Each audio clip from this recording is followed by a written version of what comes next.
हमारे दावे जो राजनीतिक दल करते हैं, राजनीतिक नेता करते हैं, उसको जनता कितना स्वीकार करती है वो तो अब ये पहला चुनाव है, देखिएगा 5 दिसंबर को क्या होता है।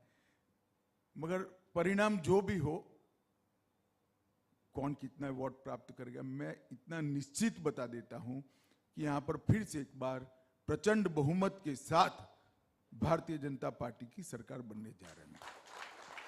क्योंकि आपने इस बात का जिक्र कर दिया, आप थोड़ी देर पहले मैं देख रहा था प्रधानमंत्री जी की रैली, उन्होंने कहा कि नरेंद्र का रिकॉर्ड टूटेगा और भूपेंद्र नया रिकॉर्ड बनाएंगे, तो आप भी शायद उसी तरफ हिंट कर रहे हैं। नहीं, ये मैं क्या बोलता हूं, प्रधानमंत्री जी क्या बोलते हैं, इससे ज्यादा जनता क्या बोलती है, इसका महत्व चुनाव में होता है। और ये जनता कह रही कि इस बार भाजपा को अप्रत्याशित समर्थन मिलेगा।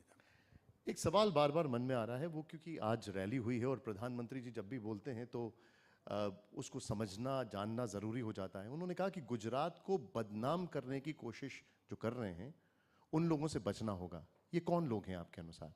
देखिए, मेरी व्याख्या करने की जरूरत नहीं, गुजरात की जनता को भली भांति मालूम है 2002 से 2022 तक किन लोगों ने गुजरात को बदनाम किया है।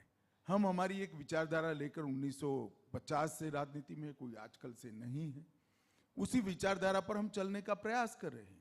मैं नहीं मानता इसमें राजनीतिक गलती क्या है, मगर हमारी विचारधारा का विरोध करने की जगह इसको विकृत स्वरूप देखकर भाजपा विरोध से चलते चलते उनको ये भी मालूम नहीं है कि कब वो गुजरात के विरोध पर पहुंच गए और कब देश के विरोध पर पहुंच गए।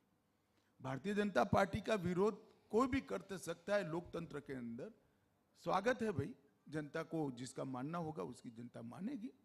परंतु आप कम से कम गुजरात और बाद में, क्योंकि अब भाजपा देश में भी शासन में है, देश का विरोध करने की हद तक पहुंच जाते, तब जनता को थोड़ी कसक होती है। और मोदी जी ने जनता की कसक को वाचा देने का आज काम किया है, ऐसा मैं मानता हूं। लेकिन जब इतने साल तक आप सत्ता में रहे हैं और अब केंद्र में भी हैं, तो भी उस विचारधारा पे सवाल उठे तो थोड़ा अजीब लगता है। सवाल तो उठेंगे, डेमोक्रेसी है भाई, सब लोगों को जो जिनको अच्छा नहीं होगा वो सवाल करेंगे। मगर हमने इस विचारधारा के साथ 1950 से लेकर 2022 तक की यात्रा की है। जब हमारी बहुत कम सीटें आती थी तब भी हम कहते थे कि इस देश में धारा 370 और 35 से नहीं होनी चाहिए। तब भी हम कहते थे कॉमन सिविल कोड होना चाहिए। जब से राम जन्मभूमि का मामला आगे बढ़ा 90 के दशक से, तब से हमने कभी भी राम जन्मभूमि का मुद्दा नहीं छोड़ा। और आज देखिए, तीनों चीजें, तीनों हमारे वादे समाप्त होने की कगार पर है, समाप्त हो